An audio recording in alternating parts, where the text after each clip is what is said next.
That's why Russia came out so strongly. It was not just the Ministry of Defense. Foreign Minister Sergei Lavrov, he was as blunt and directly said, hey, this was the responsibility of the United States. The United States did this, and the United States will pay a price. That's why Lloyd Austin got off of his sorry rear end and picked up the phone and frantically called the Russians. U.S. is up to its eyebrows in this. Number one, we supply the ATACMS. And it's not like we've got a bunch of spare ones laying around. These go for about $1.1 million a pop. So, right there on Sunday, almost $6 million worth of missiles were fired at the Russians in Sevastopol. Two, those missiles don't fire themselves. They require some intelligence input. Intelligence which is collected by the U.S. government through a variety of what they call intelligence, surveillance, reconnaissance platforms, ISR platforms, such as the Global Hawk, version 4, which I guess flies up around 60,000 feet. You also have fixed wing, something called the Rivet Joint, which is on a KC-135 airframe. And that's got a bunch of guys that sit inside of consoles and are, they're basically vacuuming up electronic signals on the ground.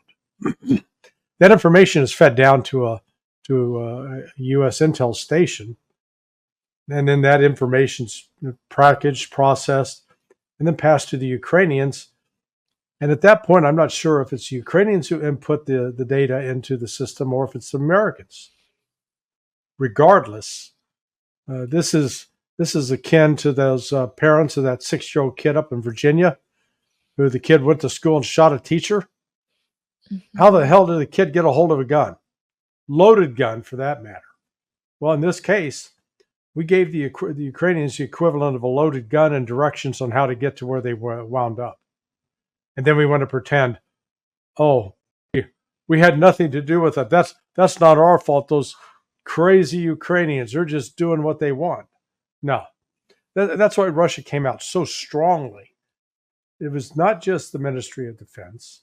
Foreign Minister Sergei Lavrov, he was as blunt and directly said, hey, this was the responsibility of the United States. The United States did this, and the United States will pay a price. That's why Lloyd Austin got off of his sorry rear end and picked up the phone and frantically called the Russians, because he recognizes the United States now crossed the line, and Russia's going to hit us. I wrote, and it got picked up by a variety of people that on Sunday that, imagine how Americans would react if they're out on the beach of Miami Beach, sunning themselves, and a Russian cluster bomb goes off overhead, launched by a Mexican drug cartel. Well, we would blame the Russians as much as we'd blame the Mexican drug cartel, because our question legitimately would be, what in the hell are you doing supplying those kinds of munitions to a Mexican drug cartel? The American people would be up in arms. We demand action. Yet we do this kind of thing to other countries, and we're sort of shocked and surprised when they react just like we would. So this is a dangerous thing. I don't frankly see how Russia does not do something that's gonna hurt U.S. interests, and we're gonna suffer some casualties.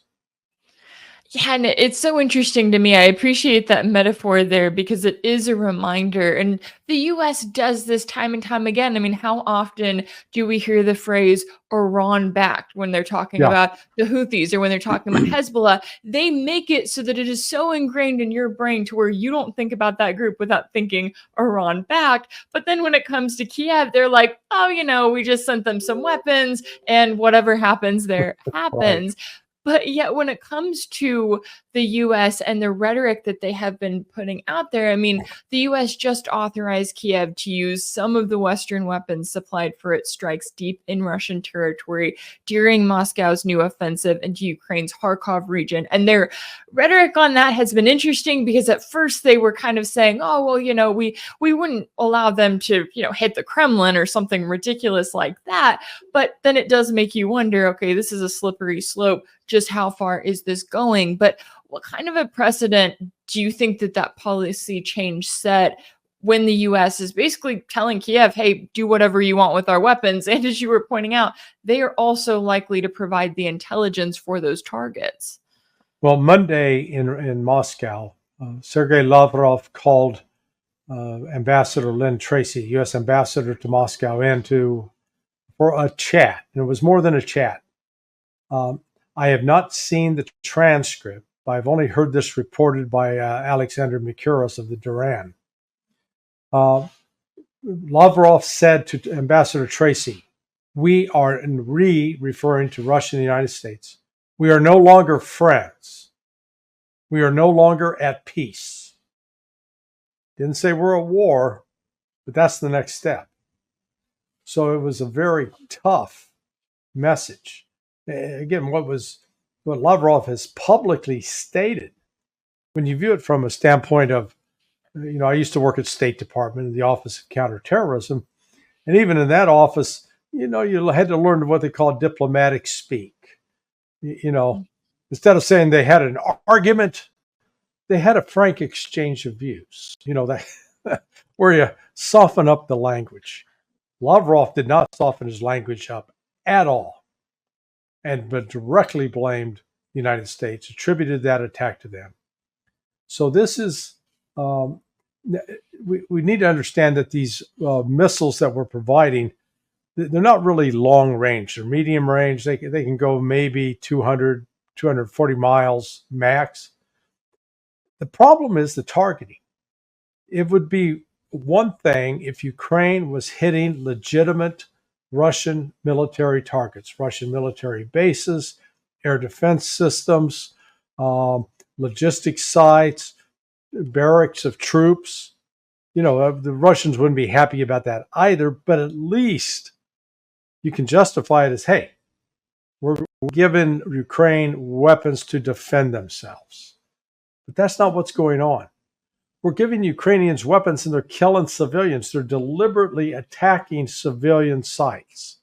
I mean, last December, they hit a theater where there's a Christmas play going on, killing the actors and some of the audience members. There is absolutely no justification for what Ukraine is doing. And this latest strike on a beach in Sevastopol on the Black Sea, unconscionable. And that has provoked the same kind of outrage in Russia that you would expect if the similar thing had happened in the United States. And so Putin is under enormous pressure to really do something to hit back at the United States. Now, what that will entail, I don't know. I think it could, apart from stepping up their targeting of NATO sites inside Ukraine, it could also go as far as imposing a no-fly zone for the Global Hawks and the fixed-wing ISR aircraft over the Black Sea, directly supplying weapons to the Houthis that can be used against U.S. ships in the Red Sea, to Iraqi insurgent groups that are fighting against U.S. soldiers that have taken up residence in Syria. They could do a variety of things. But one thing they're going to do, they are going to hit us. And Americans are going to suffer casualties. And they're going to suffer casualties because of what they did to the Russians. Wow. Yeah, I know that and Russia's kind of been in, I would say, a difficult position because they keep saying, hey, don't do this or else, don't do this, and it's like they're acting as if they are dealing with, or maybe they want to be dealing with, a stable, sane country, but the US government is not acting like a stable, sane body on its end, as it is constantly pushing back against Russia and literally poking the bear in a number of ways here. And, as you were talking about the significance and the justification of attacks like this one on Crimea last weekend, I think that that's also really notable because you see this talk about, there's shortages of weapons, the Ukrainian military is struggling on the battlefield, and then they pull off attacks like this, right, where they're literally targeting Crimea. And I'm sitting there going, is there any military significance for an attack like this? Does this help Kiev's forces at the end of the day? Or is it more so about trying to ensue terror in the Russian population so that they then, I guess, respond to the Russian government, even though that's not what's actually happening?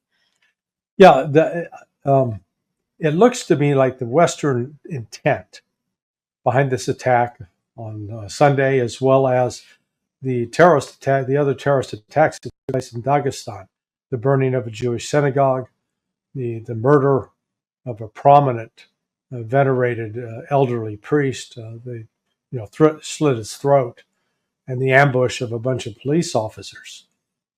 This was Western backed, in my view, and it was done for the purpose of trying to encourage dissent, anger within Russian society directed at the government. The people that planned this are idiots because they don't even, if you recall, and you may be too young to really remember, but right after 9/11, the country came together in a way that was remarkable.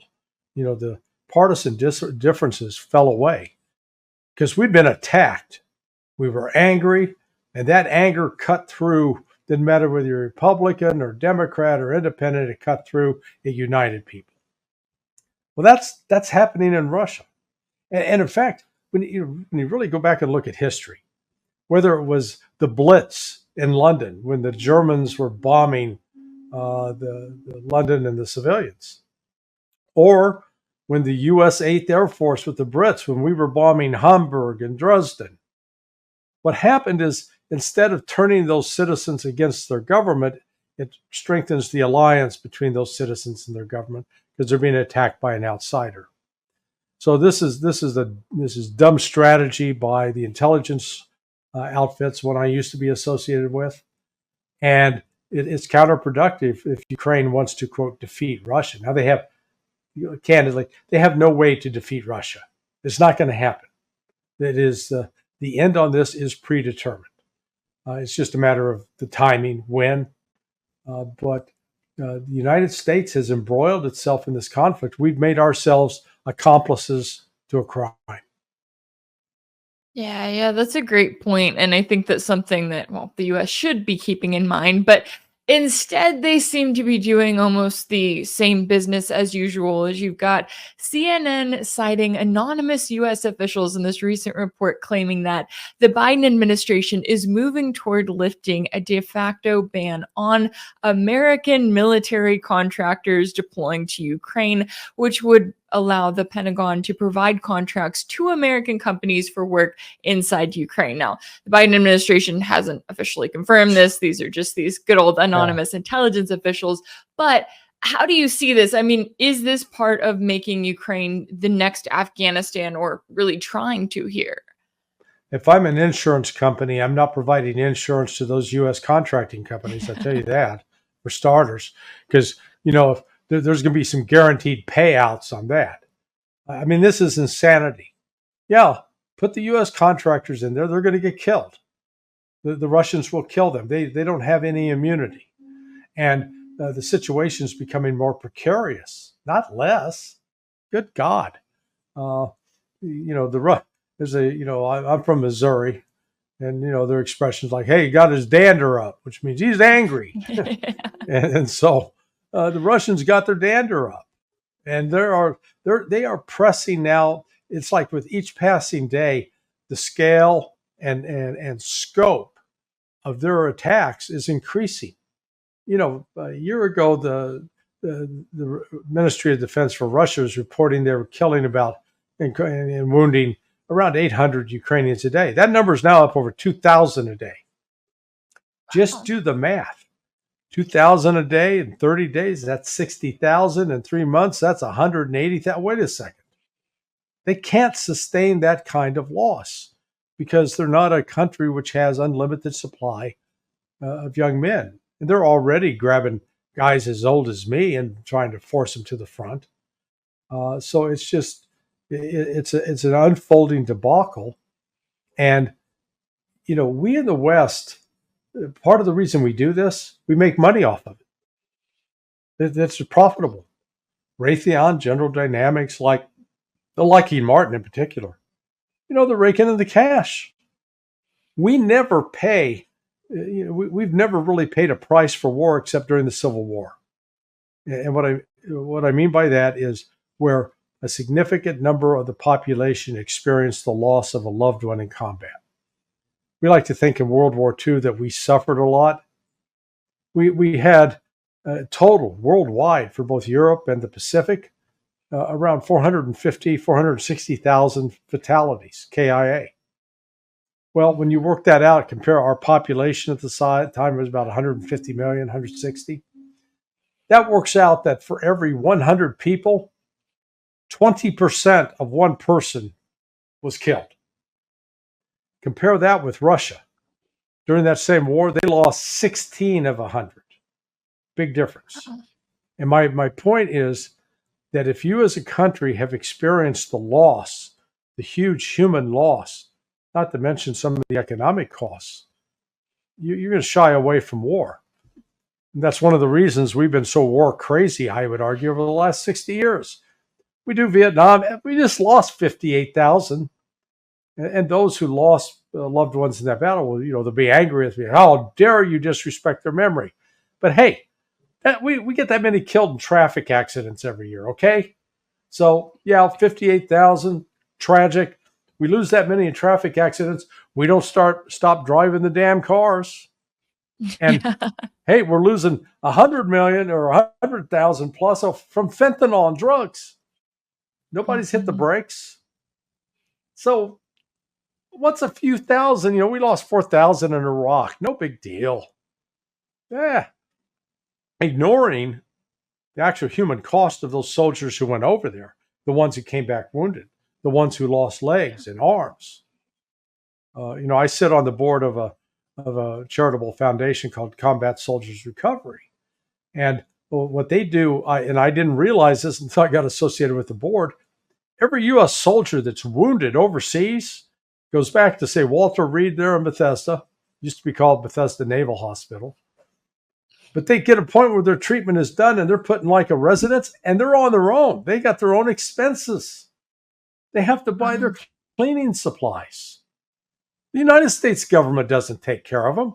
We ask you to sacrifice your body, you do, and then we say, oh, forget about it, man. The bill's on you. So, I mean, it's outrageous. And that's why, I've become a bit of a peacenik in my old age because I'm sick and tired of sending other people's sons and daughters to get killed or maimed for life. For what? For what? What did we accomplish in Vietnam? Nothing. Same thing for Iraq. Nothing. Afghanistan. Nothing. It's got to stop. Yeah, oh, absolutely. And I'm with you. Every time I get this comment occasionally where people will say, "Oh, you don't support our troops." And I'm like, the way to support the troops the most is to call out the US government for sending them to these endless, pointless wars where, as you were pointing out there, the US government doesn't care about our veterans. I mean, I can't count how many times I've seen homeless people on the side of the road and they are veterans. They've got signs saying, "Hey, I served in the US military," and now they're struggling to just survive another day. And the war machine continues on. Now, I did want to ask you about the state of Zelensky before we go, because I know that he's kind of in a place right now where his official term has ended. There have been some rumors going around about the US wanting to replace him. We haven't seen too much movement on that, but how do you view him? How much time do you think he has left before the jig is up on this one? Yeah, the cocaine cowboys, days are numbered, not going to be riding that range much longer. With each passing week, he's becoming more desperate and, he's fired some more generals. I think the next one is this General Sersky, that he's going to get the axe. Zelensky is a useful tool. That's all he is. The power behind him are some moneyed oligarchic interests in Ukraine, and his own campaign manager Yermak really appears to be calling the shots. I'll be surprised if by this time next year Volodymyr Zelensky is still alive. I suspect that they'll take him out and he's likely to be killed. If he survives, hey, I hope he enjoys his beachfront property. I've heard he either has property in Miami Beach or Vero Beach, which is about 3-4 hours north of Miami. But wherever it is, that he might be able to enjoy a happy retirement and refine his piano playing skills.